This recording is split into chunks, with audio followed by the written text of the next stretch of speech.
আসসালামু আলাইকুম। Hello viewers, সবাই কেমন আছেন?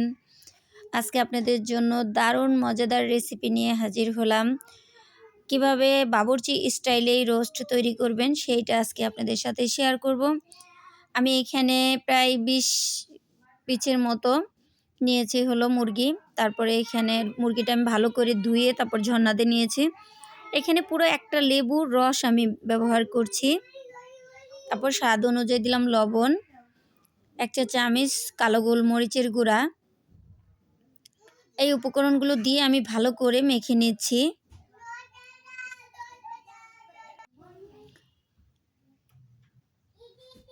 তারপরে আমি ভালো করে একটু মেখে নিয়ে আমি এখানে আধা ঘন্টার মতো রেস্টে রেখে দিব। আধা ঘন্টা হয়ে গেছে। আমি এপাশে একটা কড়াইতে তেল দিয়েছি। তেলটা আমি আগে থেকেই হিট দিয়ে দিলাম। কারণ একটু বেশি হিট দিয়ে কিন্তু রোস্টগুলো ছেড়ে দিতে হবে, মানে চিকেনগুলো।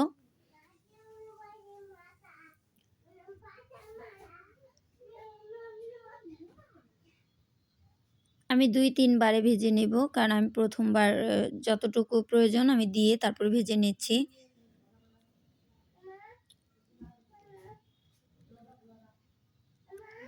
এক পাশ হওয়া পর্যন্ত আমি অপেক্ষা করতেছি।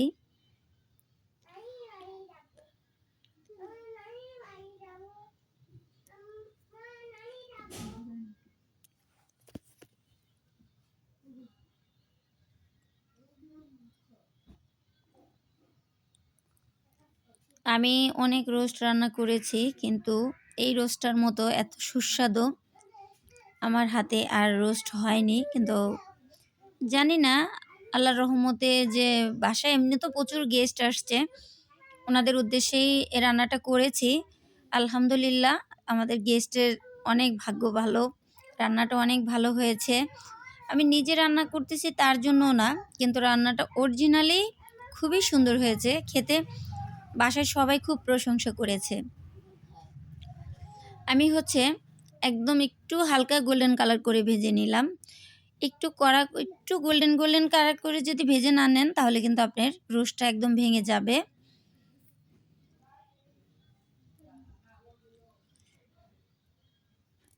আমি সবগুলো রোস্ট কিন্তু এরকম কালার করেই ভেজে নিব।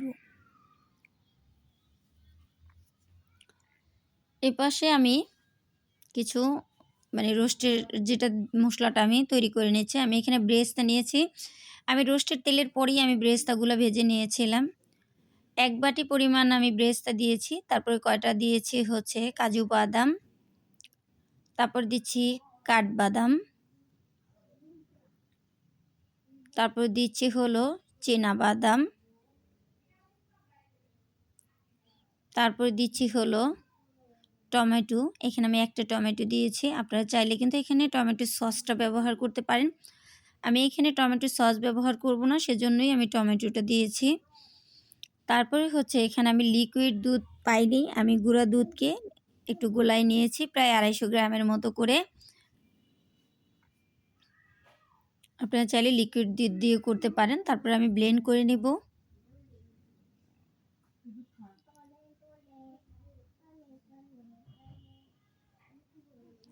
পুরোপুরি আমি ব্লেন্ড করে নিয়েছি। অবশ্যই চেষ্টা করবেন এভাবে কিন্তু মশলাটা তৈরি করে তারপর রোস্টে দিবেন। দেখবেন বাবুর্চিরা কিন্তু ওইভাবেই তৈরি করে দেয়। ওরা টক দই ব্যবহার করে। আমি কিন্তু এখানে কোনো ধরনের টক দই ব্যবহার করছি না। রোস্ট ভাজার পরে যে তেলটা ছিল, আমি সেই তেলের পরেই কিন্তু রোস্টগুলো রান্না করে নিচ্ছি। আমি এখানে প্রায় ১/২ কেজির মতো হবে পেঁয়াজ ব্লেন্ডার করে নিয়েছি। আপনারা চাইলে শিলপাটায় বেটেও নিতে পারেন। যেহেতু আমি একটু মাখো, মাখো ঝোল করব, এজন্য পেঁয়াজের পরিমাণটা একটু বাড়িয়ে দিয়েছি।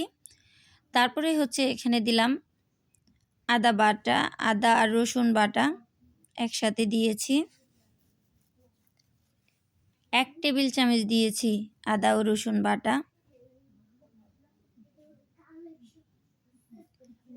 তারপর দিচ্ছি আরও ১ টেবিল চামচ দিচ্ছি রসুন বাটা। তারপর দিচ্ছি স্বাদ অনুযায়ী লবণ।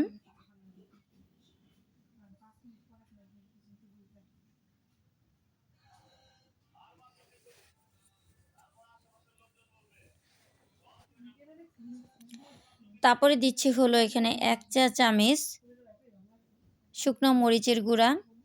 এই শুকনো মরিচের গুঁড়াটা দেওয়ার কারণ হচ্ছে আপনার রোস্টের কালারটা খুব সুন্দর একটা কালার চলে আসবে, এজন্য দিয়েছি। আপনারা অবশ্যই চেষ্টা করবেন এখানে শুকনো মরিচের একটু গুঁড়া দেওয়ার জন্য, তাহলে দেখবেন রোস্টটা অনেক সুন্দর হবে। আর এই যে আমি যে পেস্ট করে নিয়েছিলাম, এই মশলাটা দিলে তো মনে করেন খুবই সুস্বাদু বেড়ে যায় রোস্টের। মাশাআল্লাহ, ফোনে যতটা সুন্দর লাগছে তার চেয়েও বাস্তবে অনেক সুন্দর লাগতেছে। আমি এখানে কোনো কিছুই কিন্তু টিপস রাখিনি, আমি পুরো টিপসটাই আপনাদের সাথে শেয়ার করেছি। কারণ শেলনা লাইফস্টাইলে আমি কখন কি করি আমি সেটাই আপনাদের সামনে তুলে ধরি। আর একটা কথা, যখনই আপনি রোস্ট রান্না করবেন, রোস্টে কিন্তু একটু তেলের পরিমাণ বেশি দিতে হবে, তাহলে কিন্তু রোস্টটা খেতে ভালো লাগবে। তারপরে আমি এখানে কয়টা কাঁচামরিচ দিচ্ছি হলো মাঝখান থেকে ফেরে, তারপরে দিলাম কাঁচামরিচগুলো।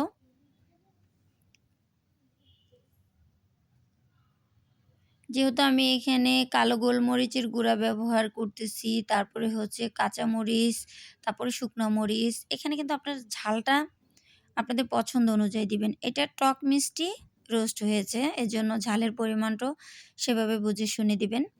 তারপরে এখানে কয়টা গরম মশলা দিয়েছি, এলাচ, দারচিনি, লবঙ্গ এটা দিয়ে দিলাম। সবগুলো উপকরণ দিয়ে কিন্তু আমি খুব ভালো করে মশলাটা তেলের পর একদম ভুনা করে নিব। যতক্ষণ পর্যন্ত মশলার গায়ে থেকে তেল না বেরিয়ে আসবে ততক্ষণ পর্যন্ত মশলাটা ভুনা করে নিতে হবে। তারপর দিচ্ছি হলো এখানে 1 চা চামচ কালো গোলমরিচের গুঁড়া।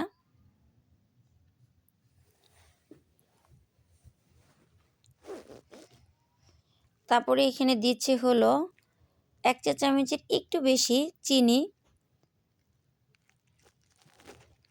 যেহেতু আমি টক মিষ্টি রোস্টটা রান্না করছি, তারপর দিচ্ছি হলো একটা লেবুর রস, পুরো একটা লেবু, সেটার রসগুলো দিয়েছি। আর এখানে কিন্তু আমি ওই যে ব্লেন্ডারটা ধুয়ে তারপরে একটু পানি দিয়েছিলাম, আসলে ওইটা দেখানো হয়নি।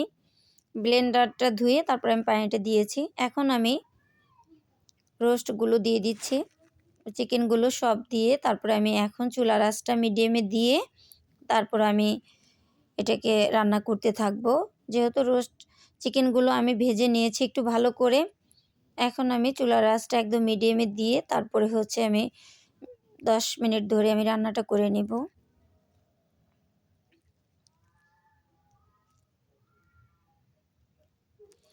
আমার এরকম সুন্দর সুন্দর রেসিপি পেতে আমার চ্যানেলটাকে সাবস্ক্রাইব করে রাখবেন। যখনই আমি পরবর্তী কোনো ভিডিও আপলোড দিব সবার আগে আপনি পেয়ে যাবেন। তারপরে আমি এখানে 5 মিনিটের জন্য একদম চুলার আঁচ মিডিয়ামে দিয়ে একটু ঢেকে দিলাম, যেন ভিতর থেকে একদম জুচি জুচি হয় রোস্টটা, আর দেখতেও কিন্তু যেন একদম বাবুর্চিদের মতোই হয়। আমি সেভাবেই আপনাদের সাথে শেয়ার করেছি। এখানে শুধু বাবুর্চিরা টক দই ব্যবহার করতো, আমি টক দইটা ব্যবহার করিনি, আমি আবারও বলে দিয়েছি। কারণ টক দইয়ের পরিবর্তনে কিন্তু আমি এখানে দুধের পরিমাণটা একটু বেশি দিয়েছি। ফিরে আসলাম 5 মিনিট পর, একদম সুন্দরভাবে দেখুন তেল বেরিয়ে একদম জার জার মতো হয়েছে। দেখুন মাশাআল্লাহ কত সুন্দর হয়েছে। সব শেষে আল্লাহ হাফেজ।